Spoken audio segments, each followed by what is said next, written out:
Daily routine orders 11. Laughing Boy 1. That was the code name for the exercise. It was meticulously planned and beautifully executed. Now it's time for the debriefing. In a well-regulated army, every operation is followed by a thorough debriefing, a sort of inquest, if you'll pardon the grisly joke. So, first, my intelligence work. The success of a given operation always depends on sound intelligence, and mine was a model of soundness. By golly, it was. What I did was I learned their names. Sounds simple, doesn't it? Elementary, but in fact it was absolutely crucial. I couldn't possibly have done what I did without it. What did you do? I hear you ask. Well, it was simple. The best tactics often are the simplest. I dogged their footsteps until they separated. You remember I said a target must be alone? Well, today one of my laughing boys, Ginger, took the tube from Camden. At first, I thought they were both going, but they parted at the station. The other scruff, Link he calls himself, though Stink would be nearer the mark, started begging along the high street. I went away for a while. The target obviously wouldn't be back for an hour or two at least. Then I came back and hung around, looking in shop windows and buying the occasional cup of char. This Link fellow was still at it up and down the street, and I kept well out of his way. Didn't want him noticing me. Turned out to be a long wait. Could have all been for nothing, but because Link just wouldn't bugger off. It started to get dark, and I kept expecting him to leave, but he didn't. Eventually, he sat down in a doorway opposite the station. I thought, terrific. Thanks a lot, you idle, useless prat.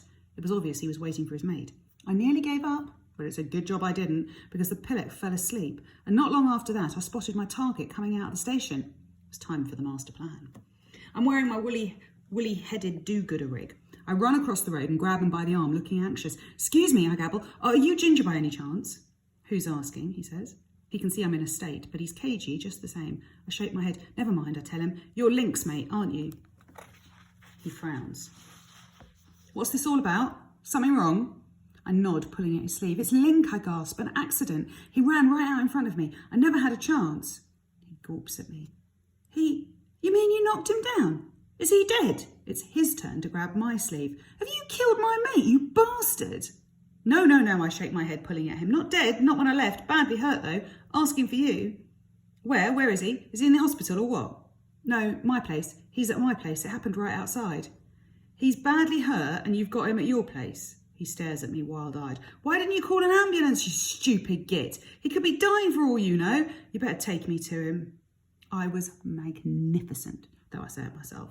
Here was a hard, streetwise kid, cagey as they come, and he followed me home like a 3-year-old. And of course, everything was set when we got there. I'd rigged up the settee so it looked like somebody was lying under a blanket. I'd even squeezed the blood from half a pound of pig's liver onto the blanket, and he fell for it, hook, line and sinker. He ran straight to the settee, yelling at me to call an ambulance, and I nailed him when he went to lift the blanket.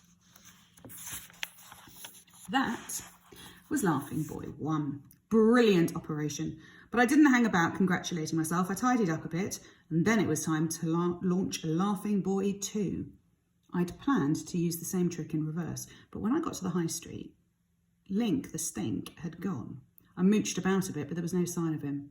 Still, never mind, eh? It's always tomorrow. Unless you Ginger, I mean.